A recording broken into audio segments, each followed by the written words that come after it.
Hi everyone, it's Raina. So this video is for those people who have a narcissist in their lives who happens to be born under the sign of Aquarius sun, or even the moon in Aquarius, maybe even more so the moon in Aquarius in some ways. And as I've said in all the other videos, I'm not a mental health expert professional. I'm using the label narcissist as an umbrella term to describe actual narcissism, but other like borderline personality disorder and what are the other ones? Just disorders of the personality that make trouble for other people. That it's not just about how they hurt themselves, but how they hurt other people around them. And I had a hard time with Aquarius, so I kind of put that to the end because I really was wondering, how can I even talk about this? Because when I'm talking about narcissistic traits, what I'm talking about goes far beyond self-absorption, excessive self-absorption, or is any self-absorption excessive? I don't know. This is about people who control other people's lives through their dysfunctional behavior.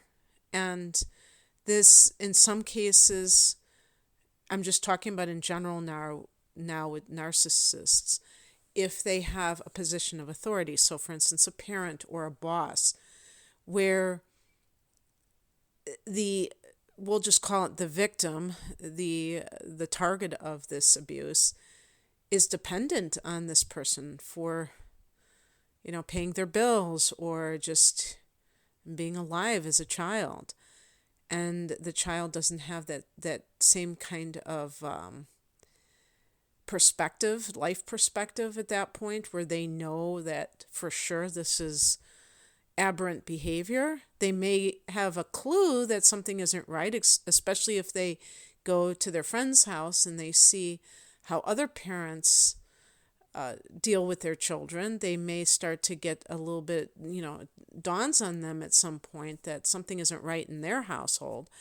But for many years, a child can live under that spell of thinking that they are to blame for everything. And that's another thing that narcissists tend to do, is blame others for all of their problems. And the covert narc, we call them narcs for short, will be the victim, the eternal victim. And they blame others for everything they blame everything in life, people, places, and things, for all of their troubles. And when you blame, it means that you're absolving yourself of any responsibility and that you can't change at all the situation because you have no control over it. It's somebody else's fault. The person who is the overt narc, or the malignant narc is also called, they blame in order to incite or create guilt within an individual and make them cave and make them give them what they want. And, well, I guess the covert narc might do the same thing. Manipulation is definitely a key MO for the covert narc. But with the overt narc, they want to create suffering. The covert narc wants to get their needs met first and foremost, but the overt narc is sadistic and an energy vampire in the sense of wanting to create chaos in other people's lives. So just to give like a little understanding of how I see it. And I think that these people are created through trauma. And this will most often happen in childhood when the individual is still forming a personality and is still at a stage where they don't understand life at a sophisticated level. And so it's very easy to form misconceptions about life and to overgeneralize about life. So an example would be if a child experiences the death of a parent or another caregiver who's very important to the child can feel like they have been abandoned, that they did something wrong, and that's why they're being punished, that God doesn't love them. They may say that they hate God and they're never going to believe in God or, what have you, because they're taking one thing and because children are naturally self-centered, they will assume that it's all because of them. And these kinds of things, it's almost like freezing the child in an emotional age. And even when they're adults, they stay that age. A lot of times people will compare a narcissist to a toddler or, like a small child emotionally, that they are emotionally stunted. And the other type of, so this can come from some kind of a traumatic experience, like the death of a loved one, an accident that they survived, so the survivor's guilt and just the trauma of the accident, or just plain old-fashioned child abuse that they suffered. And the malignant narcs, they identify with the abuser. It's really scary because they somehow identify with the abuser and end up becoming like the abuser. And the abuser is a narcissist as well, because, so they're carrying down this lineage of narcs. And so for the sign of Aquarius is a fixed air sign.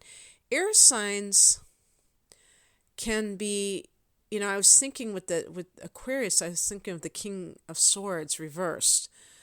A person who is capable of great cruelty, verbal, we're talking about emotional abuse, because they are completely detached from their emotions. And you will hear about sociopaths being, that's one of the facets of a sociopath, is that they have no conscience. And this is often described with narcs as well, is that they don't have that sense of conscience kicking in when they abuse another person. All of us, I'm sure just about every person on this earth has hurt somebody in their life. And one of the things that happens is that when you hurt somebody and then you realize it, maybe that person says, wow, that really hurts me, or the anger subsides and the realization hits us that we've done something that we shouldn't have done, and then the guilt floods in. That is what a normal person does. It's not to say that a normal person never hurts anybody. We hurt people sometimes not deliberately, and that's the key. It's not like premeditated. It's just like in the heat of the moment, sort of thing. A person who's, very damaged and lost to themselves tends to plot their pain that they're going to inflict on others. I'm not saying that this happens all the time with narcissists. I think there are a fair percentage of narcissists who do not understand exactly what they're doing. They're not really that conscious of it. They might be at some level or in certain instances, but a lot of it is reactionary. They're trying to protect themselves, and it's very deeply rooted and unconscious within themselves. I do think that that's true. But I think that there is a certain percentage that deliberately does things to inflict pain on others. It may not be on the physical level, but it can definitely be on the emotional level or psychological level. All air signs have an analytical nature, which allows them, even if they are not very emotional, to figure out what makes somebody tick. And with Aquarius, there's the added intuitive, side that Aquarius possesses. This can be used to get inside somebody's head. I don't know if I said this already, but one of the goals of a narc is to gain power, especially the malignant narc, is to gain power because they need control because they feel out of control. So people are pawns to them. The victim of the narc thinks if they can only make the person see how much they care, that they are safe, that they don't have to fear them, that they can trust them, that they will alter their behavior, and they just don't get it. It's not about you not being good enough. It's about this person being very damaged. And I'm like a very hopeful person about the nature of mankind, but even I have gotten to the point where in my own experiences, I should say, where I can understand just how much you can do and how much of a game it becomes of trying to convince people that it's not in their interest to be convinced of anything. If they can always make it that they don't understand you, that they can't figure you out, and you're trying to get them to understand you so that they will accept you, that could be just a ploy to keep you off balance. And that's a good point to make, is that narcissists want to keep you off balance, because when you're off balance, you're always in a state of chaos, and chaos makes you pliable. It makes you easier to control. And I believe that the victims of narcs tend to be empaths, and they may have been victims in childhood of parental narcissistic abuse. So they just go from one narc to the next, and therefore they're always off kilter, because they're always dealing with these very tormented souls, is a good way of putting it. These are people that have a great deal of self-hatred, and some of them give the appearance of being full of confidence, and they may be highly talented and highly intelligent, and therefore you might really believe the hype that they are proud of themselves, that they're confident, and really that's another thing that they do with the emotional abuse, is they're taking the filth within their consciousness that has become all pervasive inside of themselves, and trying to throw it at you like a monkey throwing feces at the wall. So I did put down some traits that you may want to look for in the Aquarius narcs. Now, somebody pointed out, not pointed out to me, but made a comment on one of the other videos. Oh, you can't do that. You can't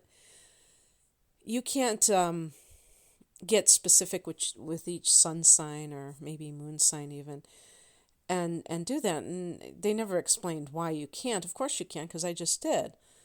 This is the whole idea of breaking it down by sign is to show the shadow side of each sign. And this can be the prime example of when that comes out.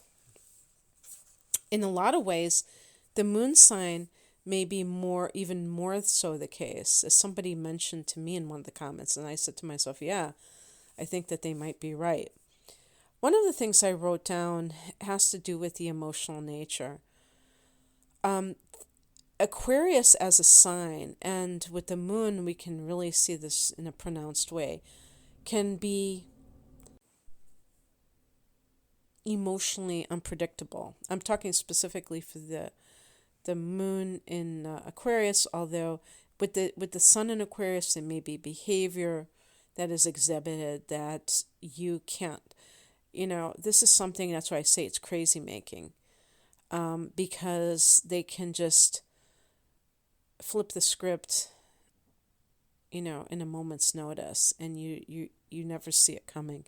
But especially with the moon sign, the person can suddenly shut out the partner, or if it's even more casual than that, the person that they are seeing, and then ghost them on a dime, just suddenly shut down, ghost the person, and it's almost like disposing of the trash, because that's what they see. They don't see a human being there, they see an object. That's what narcs are like.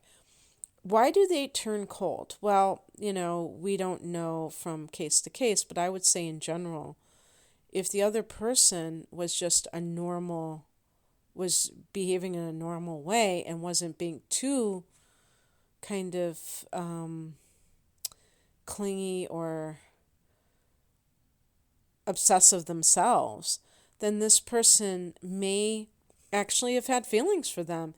But they have to shut down those feelings, because the feelings make them uncomfortable. They make them feel like they are out of control, like something bad is going to happen. This can be the example of somebody who's experienced death, and the last thing they want is to go through the hell that they went through emotionally. So the best defense is a good offense. They are the ones that ghost without even explanation sometimes. And the other person's left scratching their head or saying, was it something I said? Especially with the moon in Aquarius, the moon can be the mother. They may have had a lack of parenting. The mother may have been somebody, or whoever the caregiver was, who was neglectful, not maybe maliciously, but because they were treating the child like a little adult and not age appropriate. So they did not honor the fact that the child was too young to properly take care of themselves. Because Aquarius is highly intelligent, when an Aquarian child is very young, they may be very verbal, they may be very ingenious and figure things out, be a very bright child. But that doesn't mean that they are capable of just doing everything for themselves. So this parent may be a little bit too lax due to their own self-absorption, or just, lack of understanding of what a child's needs are, a lack of understanding the need for nurturing, or the inability to nurture for some reason, maybe a little bit kooky. That Aquarius is known for, can be kooky. I'm talking about the shadow side of Aquarius. Eccentric is the polite version, or the healthy version of being a kook. I'll talk about that in a second. But yeah, and so the child grows up with the same kind of traits. And when somebody gets close, they shut down. And it's not to say that that kind of person can never recover from that, but it may be very, very complicated depending on other factors that relate to the past. Okay, so I also put down unpredictable. So that's and I said crazy making contrarians. One of the things about Aquarius is they don't want to fit in and be like other people. That is like the kiss of death for Aquarius, is to conform. And, excessive conformity is problematic because it means that you're not living an authentic life. But that doesn't mean that anything goes. It doesn't mean that there is a flip side of that, another extreme, which is of trying to be so out there that you end up being rebellious to whatever is the norm. And the problem with that, there's nothing wrong with self-expression and being your own person, but when you take it to the extreme, you're just reactive. You're not really doing something even necessarily genuinely. It's just to poke society in the eye and, give them the finger so it can be like a rebel without a cause. And in relationships, these people, when I was talking about being kooky, what I meant is that they can be exceedingly neurotic. And I feel like this is true with all air signs. So this would also include Gemini and Libra. And you'll see that kind of, kooky I keep using the word kooky. I like that word. You'll see that kind of neurotic behavior. One of the main reasons is because these people live in their minds. These are air signs, so they're rather abstract. So that means that they're not grounded and that they're kind of living in their heads. They're creating sandcastles in the air based on their thoughts. And when you have a thought, that it begets another thought, and then soon you have a rat's nest. And some people, and we all know that this happens, where they try to rationalize their emotions by these elaborate scenarios. And really, they're just lying to themselves, or they're deceiving themselves. I see it within the astrology community when people get so far into predictions like progressions and all this stuff, and really it becomes an elaborate ruse in order to have something outside of yourself to blame, so you don't have to really take action. You can continue to just kind of be passive, waiting for some amazing thing to happen, but never lifting a finger, because the reason is because if it's not your fault, if it's outside of yourself, then it's never your fault. And these are people that never want to take responsibility. I'm not talking about just Aquarius, but any narcissist. They simply refuse to take responsibility for improving their lives. And so they can create all kinds of neurotic tendencies, avoidant tendencies, mental constructs, whatever it takes to distance themselves from their emotions and from other people's emotions.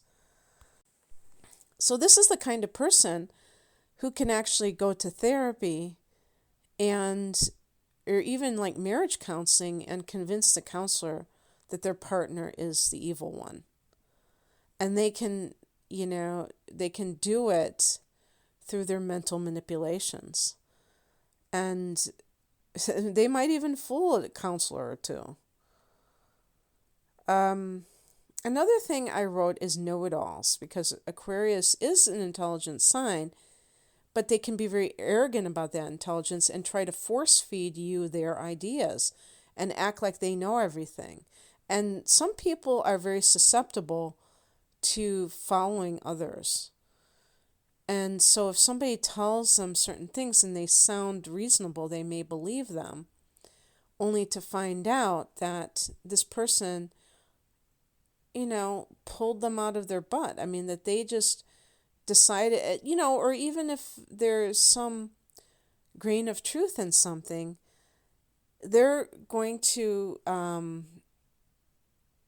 they're going to use their intelligence to try to control. So even if they're not pulling out of their butt and they have academic research to back it up, an example would be somebody who's a professional, like a lawyer or a doctor who's involved in a relationship with their partner, and they throw their credentials in that person's face and act like that person should just bow down to them and believe everything they say because they have a doctorate, or they, are a doctor, or they have all this training, and they're so impressive, and, they're so intelligent. Their IQ is 160, and, you need to get with the program.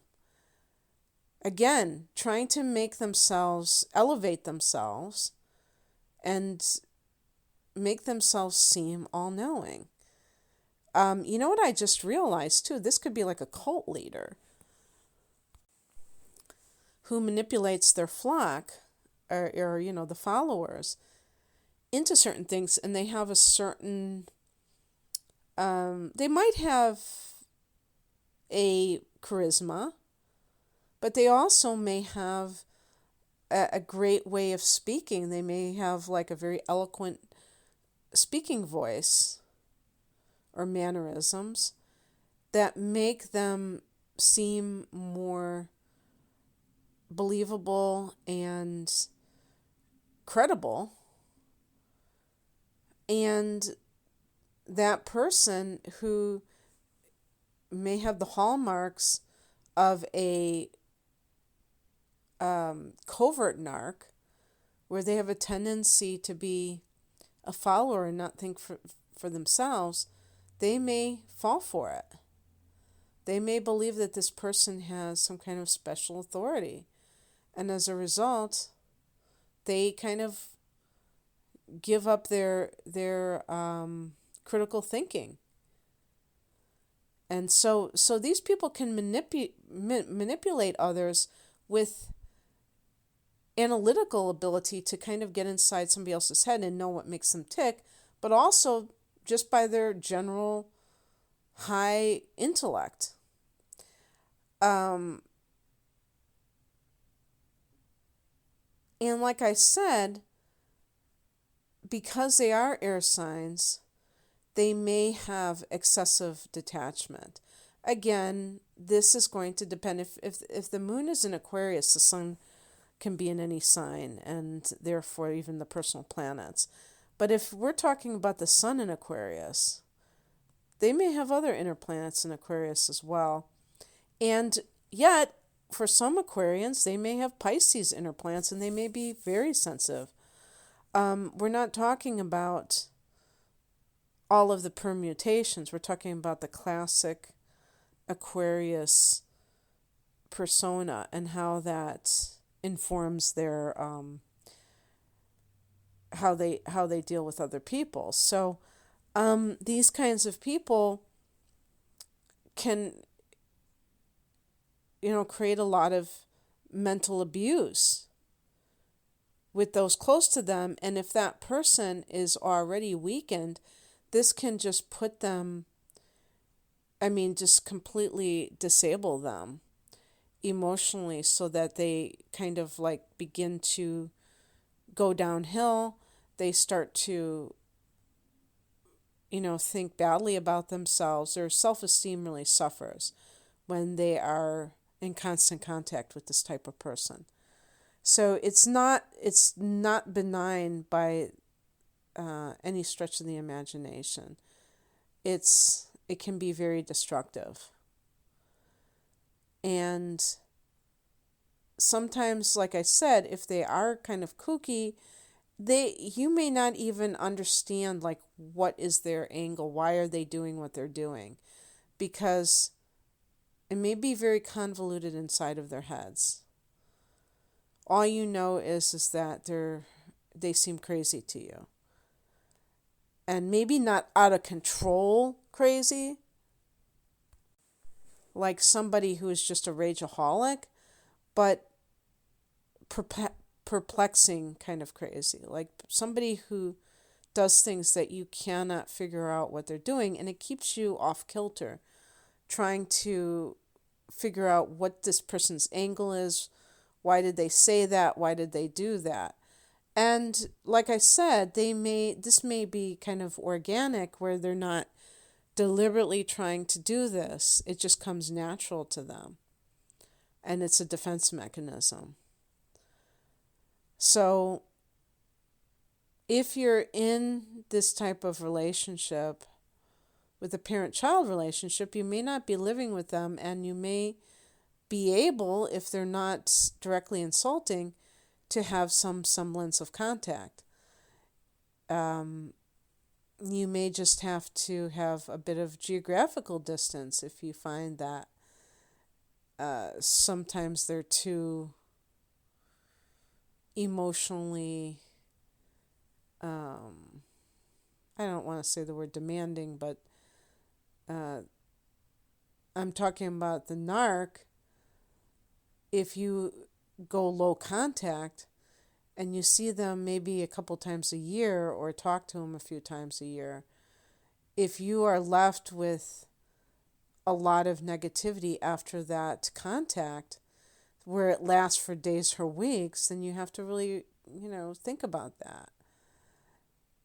And like I said before, it's not always the fact that the other person is doing something totally aggressive. It can be just behaviors that are completely, head scratchers. And you're like, why, just are sensing that this person is a bit imbalanced in some way anyway. So what can you do about this? Well, like I said, you can go low contact if you sense that this person's destructive in your life. But you have to be aware constantly of how the person is affecting you, because sometimes these people, sometimes, and I'll say this can be true in general, a narcissist may not really be that type that is just in your face or what have you. Maybe it's on the spectrum, where they are just very, very self-absorbed and there's nothing in it for you. You're not getting heard. They're not interested in your life and your accomplishments. It's all about them. And my feeling is, yes, of course, I could be the bigger person and just have a relationship with this individual. But it doesn't really, it only rewards their bad behavior, and it doesn't help me personally. So what's the point? That's how I look at it. If this is a partner and they are, if you have been ghosted by somebody like this, an Aquarian, sun or moon, and you're like, what did I do? You cannot put two and two together. Understand that it doesn't matter. And a person who is normal does not leave a relationship completely without explaining their reasons.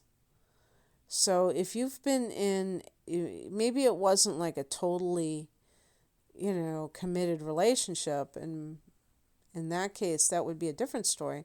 Let's say it was just somebody you had been dating for a few months, and all of a sudden you call them and they never call you back. And you're like, what happened? Maybe you call them again and they don't call you back, and then you get the memo. In general, some people may have a hard time saying it, that they've broken up, and maybe because they don't want to hurt the other person. But some people do it because they're so self-absorbed, they're trying so hard to get their needs met, that if somebody else catches their eye, they're just going to drop whatever they were into and move on to the next thing. And yeah, so you have to really think about yourself and do self-inquiry. Why do I want a person who maybe isn't even faithful? Why do I want this person in my life? And if obviously if somebody is being cruel, if they are, that's a red flag at the beginning of a relationship that you need to like avoid that person like the plague, because they may be extremely damaging to your self-esteem and just in general do not value what you value. Okay, that's what I have for you. I hope that you enjoyed this and maybe resonated with it. If you would like a personal reading, the link is below. Take care. Bye.